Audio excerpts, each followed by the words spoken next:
Hi friends, இன்றைக்கி Guhan homemade கேக்ஸில் நான் எப்படி 2 kg ஸ்கொயர் கேக் பண்ணேன்றதை பார்க்கலாம் வாங்க. இதுக்கு நான் வந்து என்கிட்ட 8 இன்ச் டின்னு ஒன்று தான் இருக்குது, அதனால் நான் 2 வாட்டி பேக் பண்ணி எடுத்துக்கிட்டேன். ஸோ 1 kgக்கு ஃபஸ்ட்டு நான் பண்ணுறேன். 4 முட்டை போட்டு 1 டீஸ்பூன் வெனிலா எசன்ஸ் போட்டு நல்லா அந்த முட்டையில் வந்து நல்லா நுர வரணும், அந்த அளவுக்கு நான் பீட் பண்ணிக்கிறேன். அதுக்கப்புறம் தான் நான் வந்து சர்க்கரை போடுவேன். அப்போ தான் உங்களுக்கு வந்து நல்லா உங்களுக்கு அந்த ஸ்பாஞ்சினஸும் ஹைட்டாகவும் வரும். இப்போ பாருங்கள், அதுக்கப்புறம் தான் நம்ம சர்க்கரை போடணும். சர்க்கரை வந்து 1 கப் மாவுக்கு 1 கப் சர்க்கரை தான். ஆனால் இது பவுடர் சுகர்ன்றதுனால நான் ஒரு 2 டேபிள் ஸ்பூன் கம்மியாகவே எடுத்துக்கிறேன். அதாவது 1 கப்புக்கு 2 டேபிள் ஸ்பூன் கம்மியாக நான் எடுத்துக்கிறேன். இப்போ இதை கொஞ்சம் கொஞ்சமாக போட்டு பீட்டரில் 1 ஸ்பீட்லேயே நான் பீட் பண்ணிக்கிறேன். எல்லா சர்க்கரையும் போட்டு புழிஞ்சப்புறம் மாவு பார்த்திங்கன்னா அப்படியே ஒயிட் கலரில் இருக்கும். முதல்ல எப்படி இருந்ததோ அப்படி இல்லாமல் இப்போ அப்படியே ஒயிட் கலரில் மாறி இருக்கும். 2 டேபிள் ஸ்பூன் ஆயில் மட்டும் போட்டுட்டு ஒரே ஒரு சுத்து பீட்டர்லேயே பண்ணிவிட்டு அதுக்கப்புறம் எலக்ட்ரிக் பீட்டரை யூஸ் பண்ண வேணாம், விஸ்கை யூஸ் பண்ணிக்கலாம். நான் அந்த பீட்டரில் இருக்கிற விஸ்கை வச்சு நான் இப்போ யூஸ் பண்ணிக்கிறேன். இப்போ வந்து 1 கப் மைதா மாவும் 1 டீஸ்பூன் பேக்கிங் பவுடரும் நான் செழித்து வச்சுருக்கேன். அதுக்கப்புறம் பால் வந்து நான் 1/4 கப்பு ப்ளஸ் ஒரு 2 டேபிள் ஸ்பூன் எக்ஸ்ட்ரா எடுத்துருக்கேன். நம்ம கலக்கும்போது எவ்வளோ தேவைப்படுமோ அதுக்கேற்ற மாதிரி நம்ம பால் வந்து ப்ளஸ் ஆர் மைனஸ் பண்ணிக்கலாம். மாவு கொஞ்சம் பால் கொஞ்சம் ரெண்டுத்தையும் கொஞ்சம் கொஞ்சமாக போட்டு நல்லா விஸ்கில் தான் பீட் பண்ணணும். அதுக்கப்புறம் கடைசியில் ஸ்பேச்சுலாவில் நீங்கள் நல்லா கலந்து விட்டுக்கோங்க. இந்த மாதிரி இருக்கணும் மாவு. நீங்கள் ஓவர் மிக்ஸ் பண்ணாமல் உடனே நீங்கள் வந்து டின்னில் ட்ரான்ஸ்ஃபர் பண்ணிக்கோங்க. நான் 8 இன்ச்சு டின் எடுத்திருக்கேன். இதை வந்து 1 kg கிடைக்கும். அதாவது ஐசிங் பண்ணோன்னு 1 kg கிடைக்கும். இந்த மாதிரி நான் 2 வாட்டி பண்ணி எடுத்துக்கிட்டேன். 10 இன்ச்லேயும் பண்ணலாம், ஆனால் கஸ்டமர் 8 இன்ச்சில் கேட்டதுனால நான் பண்ணுறேன். 10 இன்ச்சில் பண்ணால் நீங்கள் மொத்தமாக அதுலேயே நீங்கள் 2 kgக்கோ ரெடி பண்ணி போட்டுடலாம். ஹைட்டு கம்மியாக வரும். இந்த மாதிரி நம்ம ஸ்கூயரில் வச்சு பண்ணிட்டோன்னா ஏர் பபிள்ஸ்லாம் எல்லாமே இருக்கும். இப்போ நான் 180 டிகிரியில் 35 நிமிஷம் பேக் பண்ணி எடுத்தேன். 10 நிமிஷம் ப்ரீமீட் பண்ணிவிட்டு இப்போ நல்லா ஹைட்டாக வந்திருக்கு பாருங்கள். இப்போ நான் இந்த மாதிரி 2 வாட்டி பேக் பண்ணி எடுத்துகிட்டு இதுக்கு வந்து நான் இப்போதைக்கு 1.5 கப் அளவு மட்டும் நான் க்ரீம் பீட் பண்ணி எடுத்துக்கிறேன். க்ரம் கூட் மட்டும் பண்ணுறதுக்காக. ஐசிங் பண்ணும்போது தான் நான் தனியாக பீட் பண்ணி எடுத்துப்பேன். இப்போ நான் சுகர் சிரப்லேயே கொஞ்சம் மில்க் மெய்டும் கலந்துக்கிட்டேன். அதே மாதிரி க்ரீம் மேலேயும் கொஞ்சம் மில்க் மெய்ட் போட்டுப்பேன். இப்போ உங்களுக்கு நல்லா ஃப்ளேவர் வரும். இது வெண்ணிலா கேக் தான் நான் பண்ணுறேன். நம்ம எவ்வளோ பீட் பண்ணுறோமோ அது தேவையான அளவு பைப்பிங் பேக்கில் போட்டுட்டு பேலன்ஸை நான் வந்து க்ளோஸ் பண்ணி பைப்பிங் பேக்லேயே போட்டு க்ளோஸ் பண்ணி உள்ளே ஃப்ரிட்ஜில் வச்சுருவேன். இந்த பைப்பிங் பேக் காலி ஆகினோன்னு தான் அடுத்தது எடுப்பேன் நான். இதுக்கு வந்து பெரிய சைஸ் வந்து ஆஃப்செட் நைஃப் தான் எடுக்கணும். சின்னதுன்னா அவ்வளோ உங்களுக்கு செட் ஆகாது. நான் தெரியாமல் சின்னது எடுத்துட்டேன். ஏன்னா இது கொஞ்சம் ஸ்கொயர் கேக்குக்கு கொஞ்சம் செட் ஆகலை. அப்புறம் நான் பெரிய நைஃப் எடுத்து பண்ணேன். சுகர் சிரப் வந்து நம்ம உங்களுக்கு எப்படி வாட்டமோ நீங்கள் அதில் பண்ணிக்கலாம். நான் ஸ்பூன்லேயே ஒரு டைம் நான் அந்த பாட்டில் வச்சுருக்கேன், அதில் பண்ணுவேன். ஒரு டைம் ஸ்பூன்லேயே பண்ணிவிடுவேன். சுகர் சிரப் வந்து இந்த மாதிரி க்ரீம் மேலே மில்க் மெய்ட் போட்டு பண்ணிப்பேன் நான். வெனிலா கேக்கு மில்க் மெய்ட் போடணுமான்லாம் அவசியம் இல்லை, ஆப்ஷனல் தான். அது போட்டால் இன்னும் நல்ல ஃப்ளேவராக இருக்கும். வெனிலாவுக்கு வந்து வெறும் க்ரீம் மட்டும்தான் போடணும்.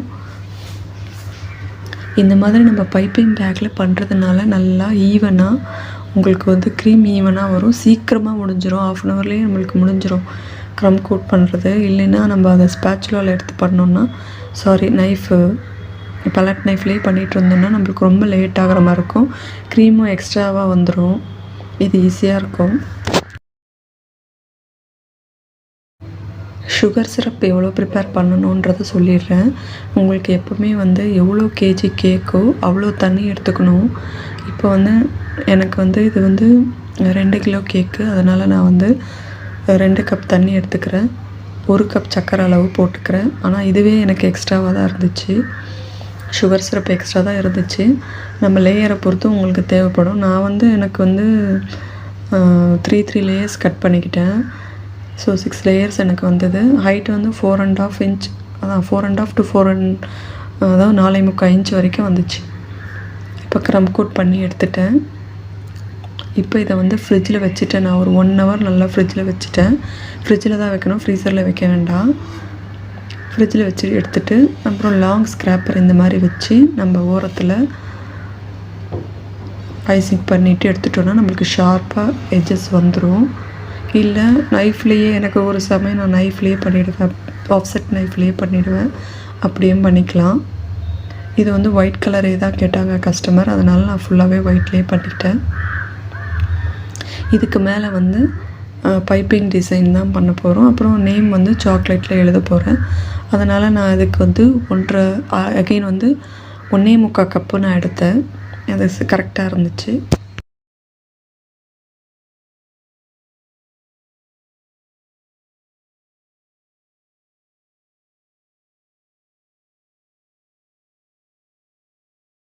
இதோட வெயிட்டு நான் கடைசியில் பார்க்கும்போது கரெக்டாக 2 kg கரெக்டாக இருந்துச்சு.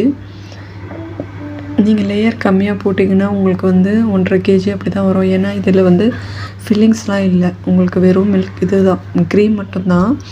அதனால் உங்களுக்கு வந்து வெயிட் கம்மியாக வரும். அதனால் நீங்கள் லேயர்ஸ் வந்து அதிகமாக போட்டிங்கன்னா தான் உங்களுக்கு கரெக்டாக 2 kg வெயிட் வரும். இப்போ கடைசியில் வந்து நான் பேலட் நைஃபை வந்து நார்மல் வாட்டர், ட்ரிங்கிங் வாட்டர் வந்து ஒரு பவுலில் எடுத்துப்பேன். அதில் வந்து இந்த பேலட் நைஃபை நனைச்சிட்டு நல்லா அதை வந்து உதறிட்டு அதுக்கப்புறம் இதுக்கு மேலே நான் வந்து ஸ்மூத் பண்ணேன்னா உங்களுக்கு வந்து அந்த நைஃப் மார்க்லாம் இருக்கும் இல்லையா, அதெல்லாம் இல்லாமல் நீட்டாக வந்துடும். சைட்லேயும் நான் அப்படியே பண்ணிவிடுவேன். ரொம்ப நேரம் ஐசிங் பண்ணிகிட்டு இருந்தாலும் க்ரீம் வந்து கன்சிஸ்டன்சி மாறிடும்.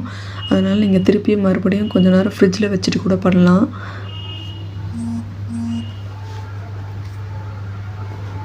க்ரீம் அதே மாதிரி ஏர் பபிள்ஸ் எனக்கே கூட வரும். எனக்கு வந்து ரொம்ப, நான் மேல் மாடியில் இருக்கிறதுனால எனக்கு ரொம்ப ஹீட்டுனால எனக்கு சீக்கிரமாக வந்து மெல்ட் ஆகிடும். அதனால் நான் வந்து அப்பப்போ தான் பண்ணிப்பேன். க்ரம் கோட்டிங் எவ்வளவோ அதுக்கு மட்டும் பண்ணிவிடுவேன். அப்புறம் ஐசிங் பண்ணும்போது அதுக்கு பண்ணுவேன். இப்படி தான் பண்ணுவேன் நான்.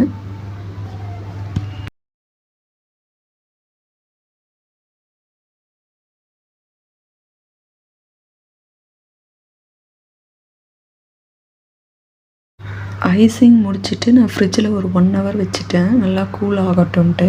ஏன்னா இப்போ அடுத்தது வந்து ட்ரிப்பிங் கொடுக்கணும், சாக்லேட் கனாச் டிப்பிங் கொடுக்கணும். ஸோ கனாச் ரெடி பண்ணிக்கிட்டேன். கனாச் வந்து 50 கிராம் வந்து சாக்லேட் எடுத்துக்கிட்டேன், டார்க் சாக்லேட். அதுக்கப்புறம் வந்து 30 கிராம் வந்து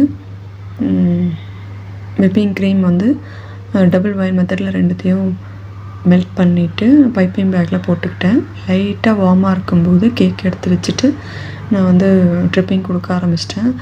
ஏன் லைட்டாக வார்மாக இருக்கணும்னா அப்போ தான் அந்த லிக்விடிட்டியாக வரும். அதே மாதிரி உங்களுக்கு அந்த டாட் மாதிரி போய் அழகாக அந்த இடத்துல நிற்கும்.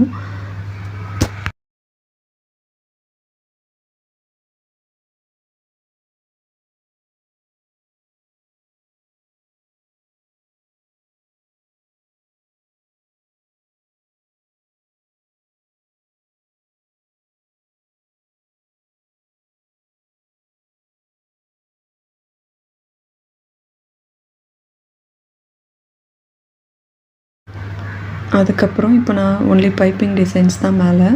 நான் அதனால் 1M நாசில் வந்து 4 பக்கமும் ரோஸ் மாதிரி கொடுத்துட்டு அதையே வந்து ஸ்டார் மாதிரி கொடுத்துட்டு அப்புறம் இந்த 4P நாசில் அதையும் யூஸ் பண்ணிவிட்டு இந்த மாதிரி நான் டெக்கரேஷன் பண்ணிக்கிட்டேன்.